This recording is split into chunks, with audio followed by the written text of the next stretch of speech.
Hello, my name is Jessica Ruppert. I'm sorry that it's so late out, but I'm doing my speech on grilling.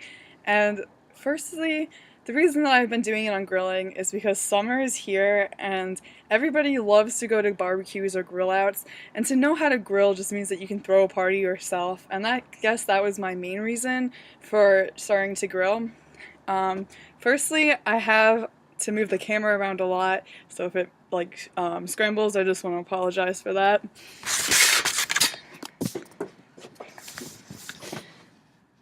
This is my grill, if you can see it, and what you first want to do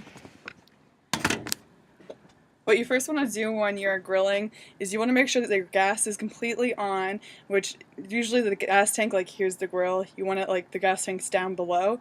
So once you turn that on, make sure all the gas is on, you turn on how many burners on your grill you have onto the highest so that your grill can heat up, and you want it to heat up so that it burns all of the remains of the food that you were cooking on it before, and you want to like scrub that off, which I will show later in this video.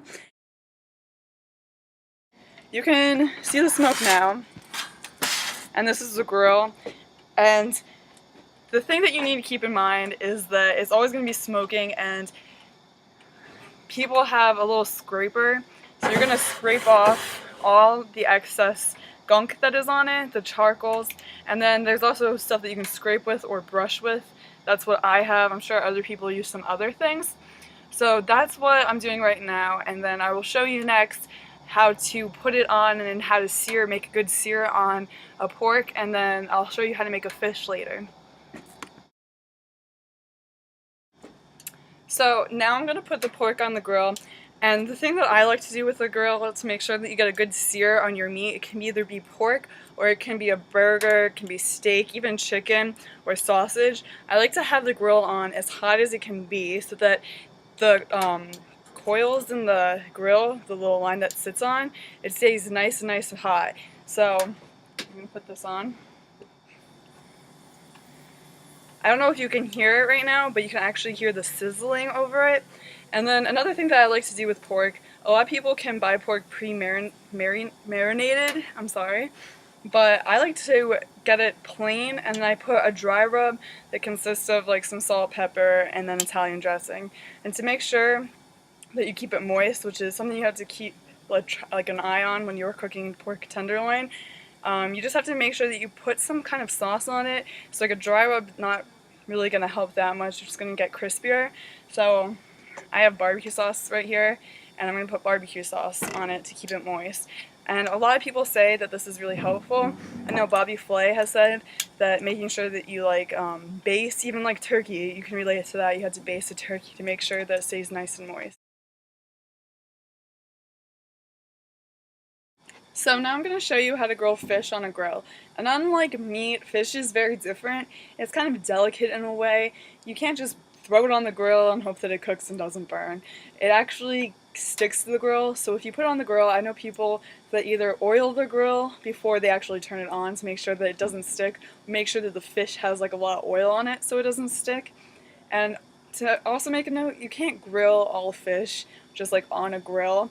Some fish are very delicate, and one way of cooking on the grill is fish. You can put it in tin foil, or you can get a bamboo like wood slab and you soak it in water and you put it on the grill and you actually smoke the fish on the grill. So that's kind of a cool way. It gives you a nice flavor to the fish, a nice smoky flavor. But today I'm going to put it on a tin foil because that's how I personally like my fish. It still gets cooked the right way, and it still gets like a smoky flavor, not the same as being smoked though. So I'm just going to put that on the grill. Fish does not take as long as pork does to cook, and right now the pork is still on there, and I'm making sure to flip it every couple of minutes, probably every 5 minutes. And I'll show you when you know that the pork is done, and I will show you how you know when the fish is done. And next I'm going to show you how to cook asparagus. And asparagus, I usually have two methods of cooking it. You can just put it in tin foil and kind of steam it in a way if you put some water. I'm putting balsamic vinegar on mine. But you can also just put it on the grill and you can chart it, and it gets a nice kind of burnt flavor, but I think it's really good. And then afterwards, when you take it off, you can put some cheese on it, which is really good. So I'll show you that stuff next. So right here in my hands I have some asparagus. It looks like a little green stick. My dad likes to call them sticks. But I'm going to cook them in 2 different ways on the grill to show you the versatility of cooking. Along with the fish is very versatile too. But I'm going to cook some in just the foil and I'm going to put some just straight on the grill. And one's going to get a nice charred and the other one's going to be kind of just cooked through, kind of steamed in a way, but it's different. I also want to talk about other things that you can put on the grill. You can put tomatoes on the grills. I know a lot of people that do that. Corn also in the summer is very nice to grill. You can just put it on with the husk on, or you can just put it without the husk on and just have like the raw corn showing. And it gives that a nice sear marks, which is really pretty in my opinion. Also, you can make pineapple. That's like a nice dessert thing. You can make shish kebabs as well and put the pineapple on it. And it's a great dessert type of thing. I know people that grill peaches. I've grilled mango sometimes. So you can grill fruits and vegetables, and very few things in my opinion can't really go on a grill. You can grill peppers, onions, tomatoes. You can even grill potatoes, I think. You just have to steam them in a different way.